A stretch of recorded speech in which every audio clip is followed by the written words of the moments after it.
it's a pleasure to see you again in Jerusalem. You're a frequent and welcome visitor. Thank you. And I want to thank you for all the work that you've been doing for the US-Israel Strategic Partnership and for the support for Iron Dome, which has saved many lives. You've been a stalwart champion of our relationship and a just indefatigable and consistent supporter of the State of Israel, and I thank you for that. Thank you. It's meant from the heart Yes, sir. and the mind. And the heart and the mind tell us that we are now faced with two great challenges. The first comes from the Palestinians. The chief Palestinian negotiator, Saeb Erekat, has compared Israel to ISIS. This is the same Palestinian Authority that joins hands with Hamas, incites constantly against Israel, the kind of incitement that has led to an attack that we witnessed just 2 days ago of a Molotov cocktail thrown at a little girl, and I commend our security forces for apprehending the terrorists. But the same Palestinian Authority is going to try to bring to the UN Security Council a resolution that seeks to impose on us conditions that will undermine our security. And I want to assure you that we will stand firmly and reject such a diktat. We always have, we always will. The second great challenge comes from Iran. Iran today conducted an exercise with a suicide drone. I don't have to convince you, Senator, that the most important task before us is to prevent this dangerous regime from having nuclear weapons. And I believe that what is required are more sanctions and stronger sanctions. And I welcome your leadership in this effort. I think this is something that is important for the peace of the world.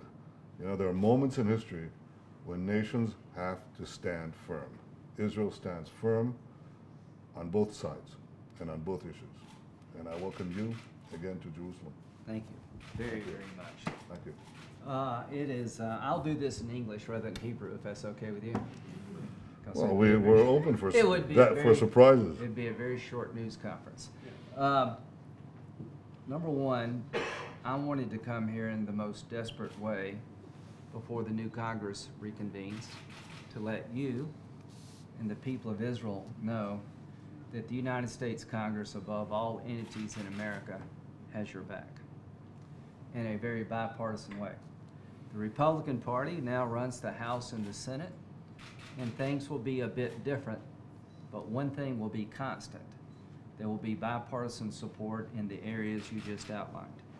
I'd like to let the people of Israel know during the recent conflict with Hamas, there were resolutions sponsored by Republicans and Democrats that passed unanimously, saying there's no moral equivalent between the tactics of Hamas and the IDF. So you don't agree with the chief Palestinian negotiator? I do not agree with the UN Human Rights Commission. I do not agree with the chief Palestinian negotiator. I agree with the Prime Minister of Israel when he says that the Hamas regime does everything they can to kill children, and the IDF does everything they can to avoid killing Palestinian children. They fire rockets and hope they land in schools. You attack the enemy trying to avoid collateral damage to civilians. The Congress clearly sees the difference between the tactics of Hamas and the democracy called Israel, and the international community seems to be a bit confused. So here's what you can expect in January when the new Congress reconvenes. Mr. Prime Minister, of all the leaders in the entire world, you've had the most consistent message regarding Iran. Beware of the Iranians. They lie, they cheat. To those who believe the Iranians have not been trying to develop a nuclear weapon, if you come to America, you should not be allowed to drive on our highways. Clearly, this regime, for years, has been deceiving the international community, have been trying to pursue, in my view, a nuclear weapon. I would love nothing better than a diplomatic solution to the Iranian nuclear ambitions. I support the administration's effort to try to bring this to a peaceful conclusion. But you, above all others, have said that sanctions what got Iran to the table, and it will be the only thing that brings them to a deal that we can all live with. I'm here to tell you, Mr. Prime Minister, that the Congress will follow your lead. In January of next year, there will be vote on the Kirk-Menendez bill, bipartisan sanction legislation that says if Iran walks away from the table, sanctions will be reimposed. If Iran cheats regarding any deal that we enter into with the Iranians, sanctions will be reimposed. It is important to let the Iranians know that from an American point of view, sanctions are alive and well. So we will be following your counsel and advice. Congress will pursue sanctions with a vigor. I also have legislation with Senator Corker that I believe will be bipartisan. And it says the following: if there is a deal between the P5+1 regarding the Iranian nuclear program, it must come to the Congress for our approval before sanctions can be lifted permanently as a check and balance against a bad deal. I hope and pray that we can end the nuclear ambitions of Iran peacefully. But the one thing I tell the American public, when you hear a deal between the P5+1 and Iran, think North Korea. The last time the international community tried to control a rogue regime's nuclear ambitions, it resulted in a nuclear-armed North Korea. What started as a small enrichment capability to be monitored by the United Nations resulted in multiple nuclear weapons being procured by one of the most dangerous regimes in the world, North Korea.